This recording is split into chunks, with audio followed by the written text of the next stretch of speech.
सुप्रभात बच्चों। आज हम कक्षा 9वीं में समास का अध्ययन करेंगे। समास का अध्ययन हम कर रहे हैं। हमने समास में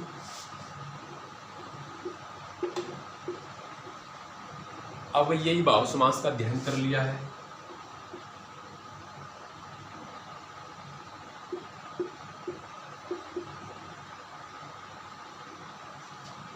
तत्पुरुष समास का,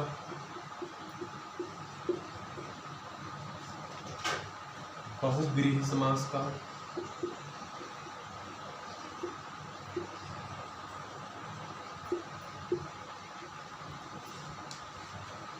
इसके अलावा हमने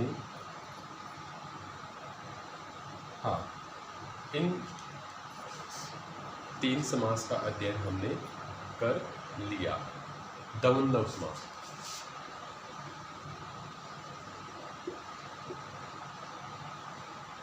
चार समास हम पढ़ चुके हैं। आज हम अवययी भाव समास है। इसमें क्या होता है, पहला पद अव्यय होता है। अव्यय यानी कि अरहित होता है। इसमें उपसर्ग मिलता है।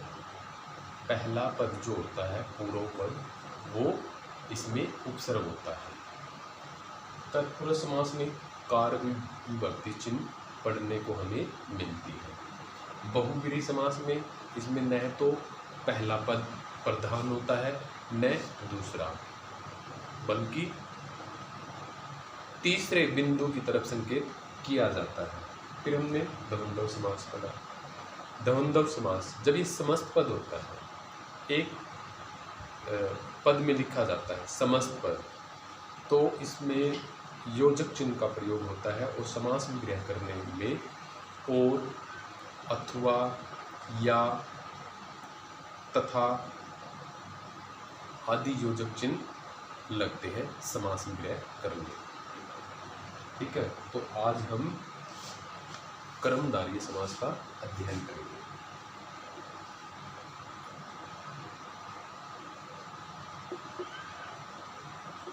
कर्मधारय समास का अध्ययन करेंगे।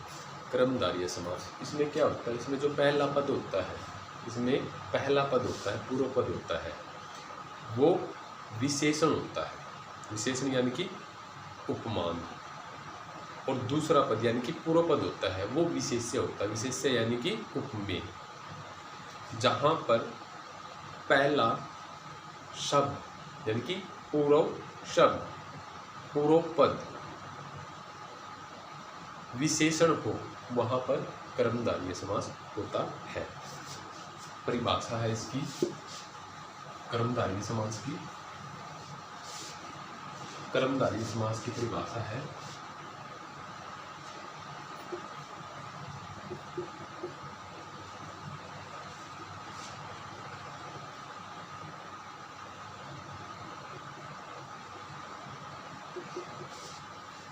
कर्मधारय समास की परिभाषा लिखेंगे, जिस समस्त पद का पहला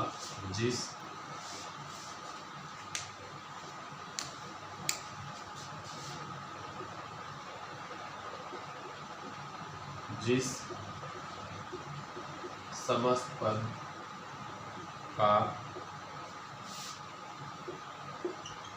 पहला यानी कि पूर्व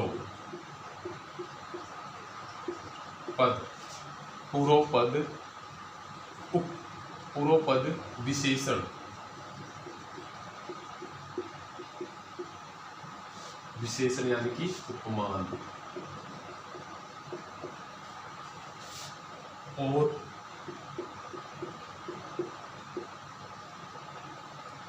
दूसरा यानी कि उत्तर पद, दूसरा पद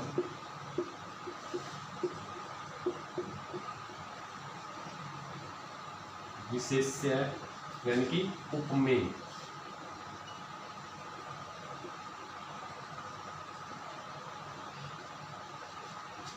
उपमेय हो तो उसे कर्मधारय समास कहते हैं।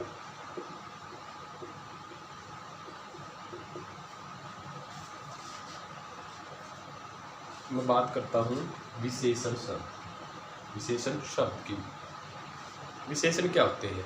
जो संज्ञा या सर्वनाम की विशेषता बताए।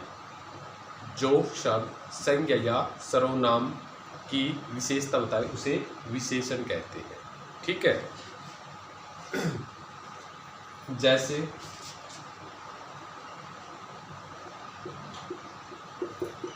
ठीक है, जैसे उदाहरण कर रहे हैं हम यहाँ पे, जैसे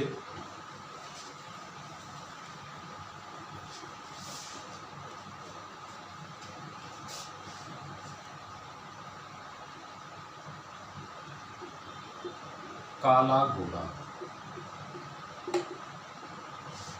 ठीक है, काला घोड़ा।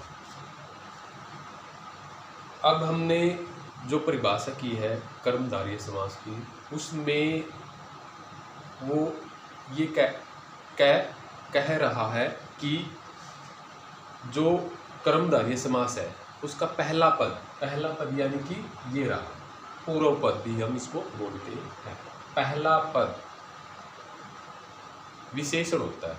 विशेषण यानी कि विशेषता बताता है किसकी? दूसरे पद की, उत्तर पद की।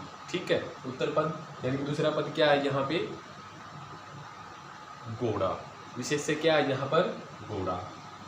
और घोड़ा कैसा है, उसमें क्या विशेषता है? ठीक है, तो वो काला है, तो काला यहाँ पर क्या है? विशेषण, विशेषता बता रहा है। ठीक है, तो इसमें जैसे एक उदाहरण है ये, अब काला घोड़ा।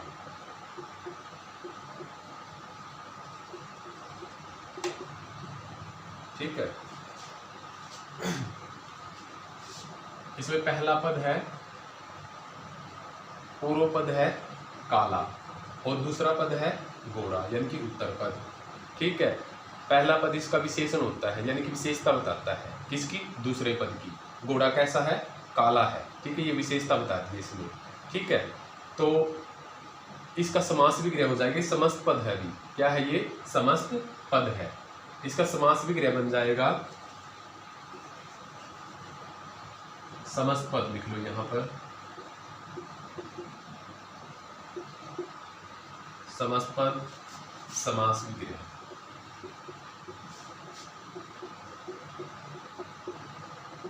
समास विग्रह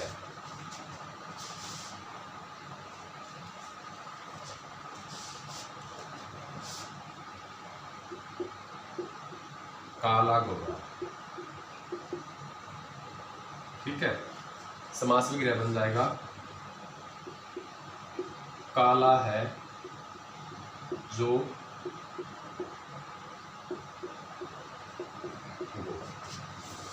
तो यहाँ पर पहला पद काला, दूसरा पद घोड़ा।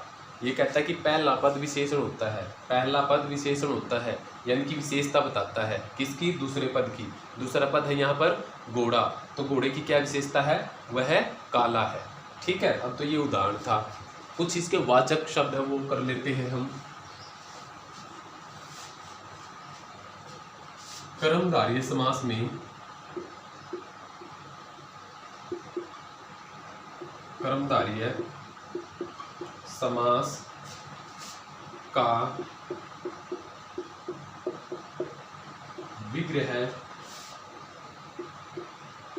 करने पर है जो कहरे चिन्ह में लिखेंगे, इसको कहरा चिन्ह लगाएंगे, है जो के समान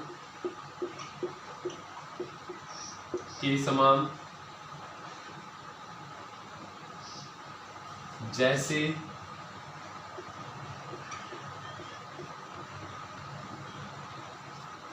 रूपी कर्मधारय समास का विग्रह करने पर है जो के समान, वाचक शब्द है ये, है जो के समान जैसे रूपी आदि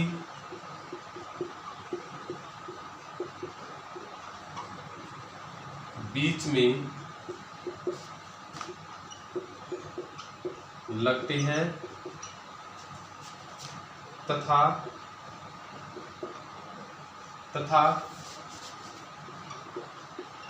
समस्त पद बनाने पर इन वाचक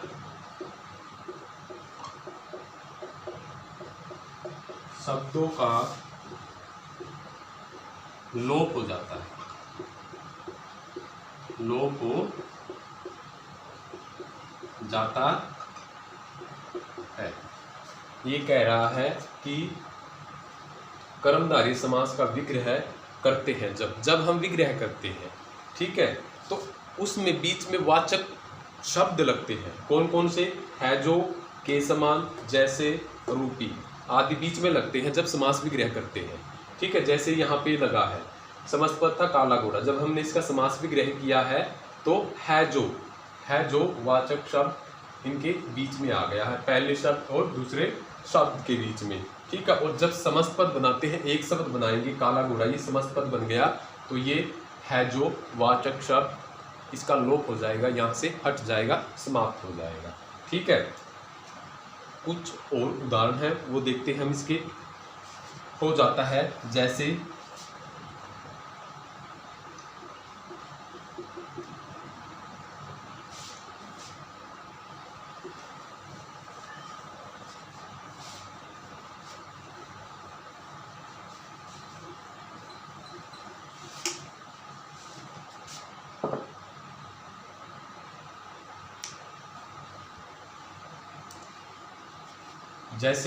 हाँ समस्त पद लिख लो यहाँ पे,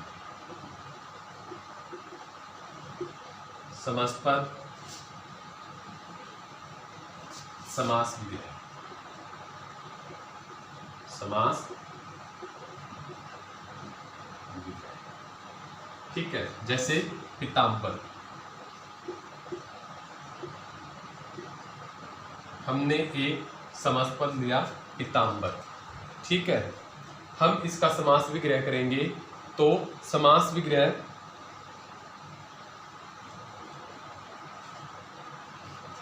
पीताम्बर, जब हम इसका समास विग्रह करेंगे तो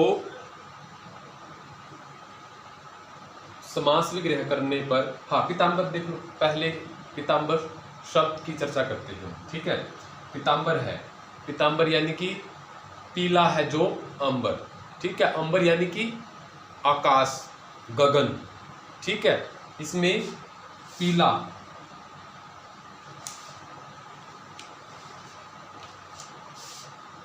पीताम्बर यानी कि पीला, पीताम्बर पीला है जो अंबर, यानी कि पहला शब्द इसमें पीला हो गया है, दूसरा पद अंबर, ठीक है। अंबर यानी कि आकाश है, गगन है, कैसा है। तो हमने कर्मधारय समास की परिभाषा की थी, उसमें हमने पढ़ने को मिला था कि इसका पहला पद है विशेषण होता है, विशेषण यानी कि विशेषता बताता है किसकी? दूसरे पद की, ठीक है। दूसरा पद इसमें क्या है? अंबर है, ठीक है। तो अंबर की विशेषता कौन बता रहा है? पहला पद। तो अंबर कैसा है? पीला है, समास विग्रह हो जाएगा पीला है जो अंबर, पीला है जो अंबर, ठीक है। और जब हम इसका समस्त पद बनाएंगे, एक पद बनाएंगे, तो है जो वाचक शब्द इनका लोप हो जाएगा, हट जाएंगे और एक समस्त पद बन जाएगा पीताम्बर।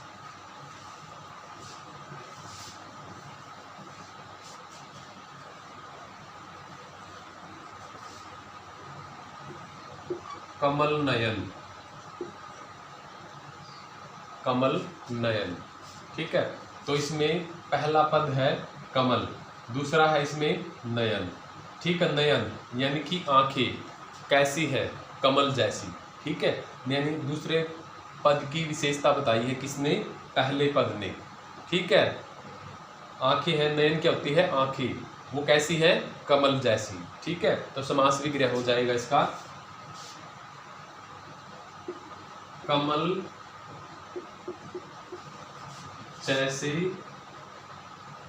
कमल जैसे नयन, ठीक है, कमल जैसे नयन।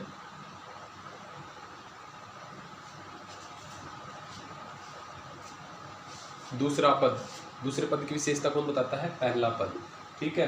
तो यहाँ पर नयन है, जो आंखें हैं वो कैसी है, किसके समान है?